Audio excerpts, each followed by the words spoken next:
How's it going, my car dudes? Liam here from the Car Dudes channel. Today I am proud to present you all a review of this 2017 Porsche 718 Cayman.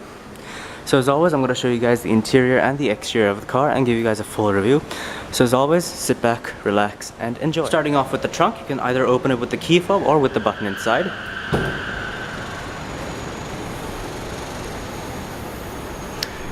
Now, for being a mid-engine sports car, the trunk space is absolutely not bad at all. You got some storage in here, and if you do go for the Cayman over the Boxster, you do get some extra more storage here.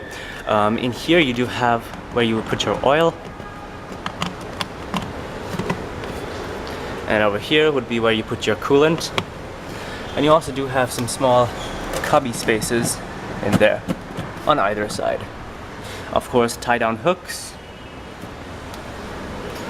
Not bad at all. And of course your cargo cover right here. Coming to the interior, here's the key fob for this Cayman. Typical Porsche style key. This does have color matching sapphire blue inserts. The exterior color is known as sapphire blue and is finished in the standard black leatherette and Alcantara interior.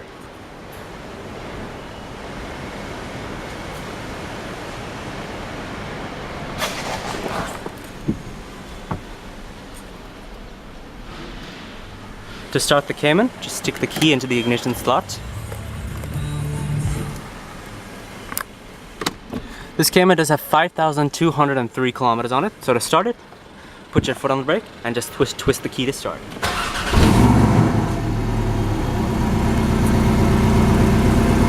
We'll do a comparison of the sound with both the sports exhaust on and the sports exhaust off. Right now the sports exhaust is off.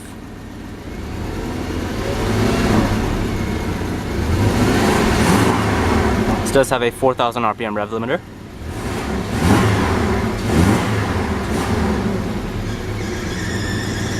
Definitely sounds good.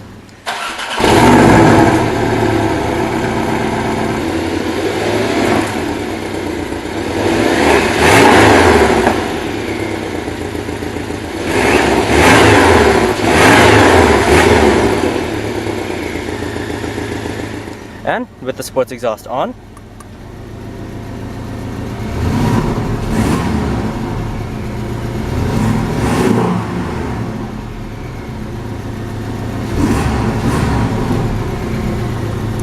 very nice.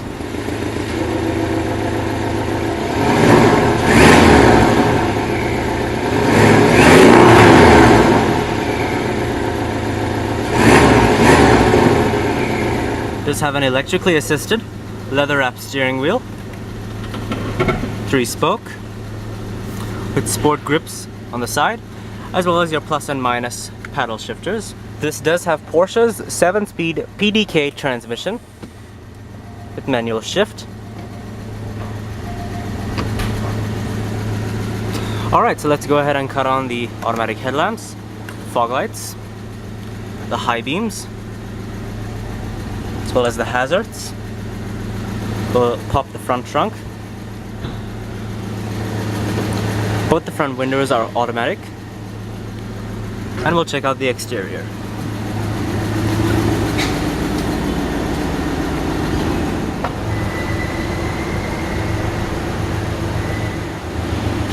Now, this being a mid-engine sports car, of course the engine is not in the front, the engine is in the middle, but you do have your front trunk right here with some decent amount of space for maybe one suitcase. You got oil in there. This is for your brake fluid, and this actually pulls off so you can replace, you know, brake fluid and stuff like that, and also your washer fluid in there.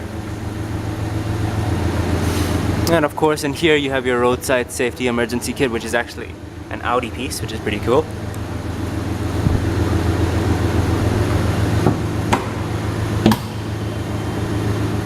This Cayman does have a 2-liter turbocharged 4-cylinder producing 300 horsepower and 296 foot-pounds of torque.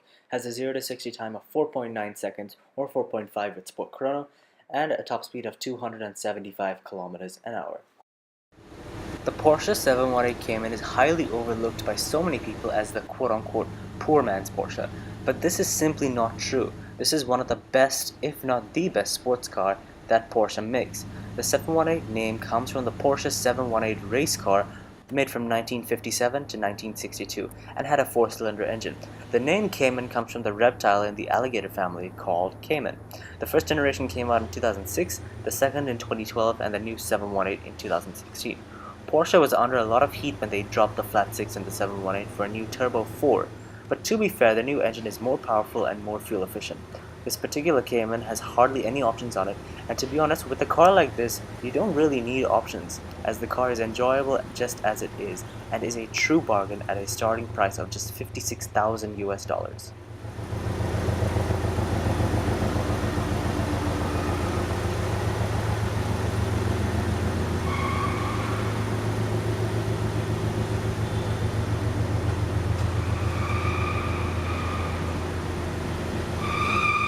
Is riding on Pirelli P0 235/45 R18-inch tires in the front, and 265/45 R18s P0 tires in the rear.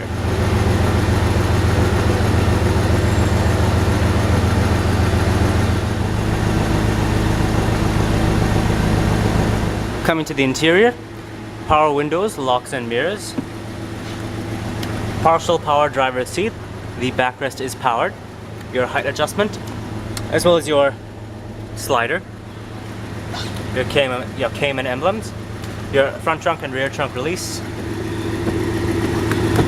storage.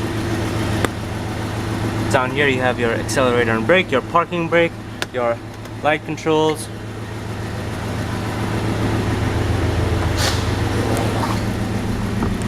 So coming to the interior of the Cayman, of course you got your navigation screen right here, touchscreen. You have your compass and your sound or your song. Over here you have your system, so you can configure the date and time, the units, the language. So on PCM display, this is to adjust the settings of this display right here, and a software update. If you go to my screen, it takes you back to this page, and home menu, you get sort of an iOS-y type themed homepage. So you got sound, phone, media, car. This will take you to all your car settings. So right now you can see your fuel economy and stuff like that, you know, your trip computer and set. You can go back to your settings like that. Tuner, that's the radio, media. You have your Bluetooth audio, auxiliary, and so on. This doesn't have the Bose system, does have the more basic system, but still it sounds pretty darn good. I remember you.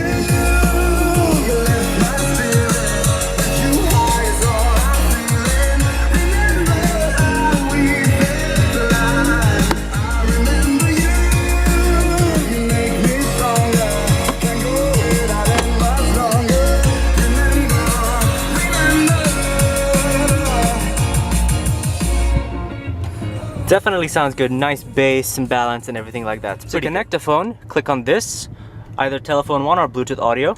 I'm not going to show covering up what other devices are programmed, but if you want to connect, okay, so let's say I want to connect my phone, so I just click Liam's iPhone 6s, and like that my phone is connected to both Bluetooth audio and Bluetooth telephone, which is pretty cool. Coming down here, you do have your climate control settings, your temperature, as well as your fan speed right here.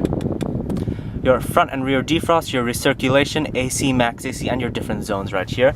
Pretty self-explanatory and very simple to use. Coming down here, you do have all your buttons. This is for the spoiler, which raises and lowers at a certain speed. Your start-stop button, your sports exhaust, your sport button, because this one does not have chrono, as well as your traction control. Now this one is a pretty basic model. The only options it really does have are the sapphire blue color, PDK, the sports exhaust, and that's really it, nothing else. And to be honest, you don't really need options in a car like this. This car is just perfect the way it is. You can still have a lot of fun in a car that doesn't have a lot of tech or equipment in it. Now the steering wheel, it does not have any steering wheel controls, as you can see. So for the ones that do have steering wheel controls, you would have a little scroll wheel here to adjust this little display here. But since this one doesn't, you do have a little sort of a cruise control type thing over here. So you can adjust. So right now at the top you have your fuel range, and your tire pressure right now. The car needs to be traveling at least 25 kilometers an hour to measure tire pressure. And this is your bar, your engine temperature, your oil temperature, and other stuff like that. Your oil pressure, your audio, your drive time, distance, speed, average speed, and then back to tire pressure again. As far as materials on the dashboard go, obviously it's a Porsche, so you got very nice soft touch materials in there, very good quality, even the vents, very nice. As far as comfort wise goes, obviously it's a sports car, it's not made to be super duper comfortable, but it gets the job done in, you know, normal driving conditions. I do have a decent amount of thigh support. I've got plenty of headroom, and shoulder room is not too bad either. The seats obviously are sport seats. Even despite being the very standard low-end seats, these actually bolster you in very nicely, so you won't roll about when you're going around corners pretty fast. Over here you have cup holders. Very, very over-engineered, as people say, but I think they're pretty cool. Obviously they are adjustable, so just pull that, so you can make it bigger or smaller. Everything is very, very nicely done in here. Even the metals, you know, even the door handles, everything is very, very high quality. You have chrome around the light controls here, even, you know, nice aluminum finishes around the vents, and also everything just feels very well put together. In here you have an armrest, but inside we have some storage as well as a 12-volt power outlet. The gauges, of course, are pretty typical Porsche gauges. You got your speedo on the left, you got your tachometer right in the center, and your little screen here. This is to adjust the brightness. So you can see, if you keep turning, I'll put it back to where it was, which is 51%. You can also hold this down to reset the trip computer. Up here, you do have your manually dimming rear view mirror, your dome lights, passenger airbag off because there's nobody sitting there, and you also do have a very nice suede headliner. Alrighty.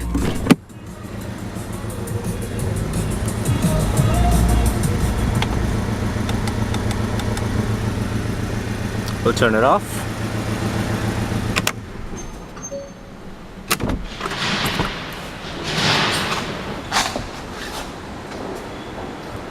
Well guys, thank you for watching my review on this 2017 Porsche 718 Cayman. As always, let me know what you guys think of the review and leave some suggestions of cars I should review in the comment section below. But like I said, thank you all so much for watching, and I will see you guys in my next video. Drive safely till then.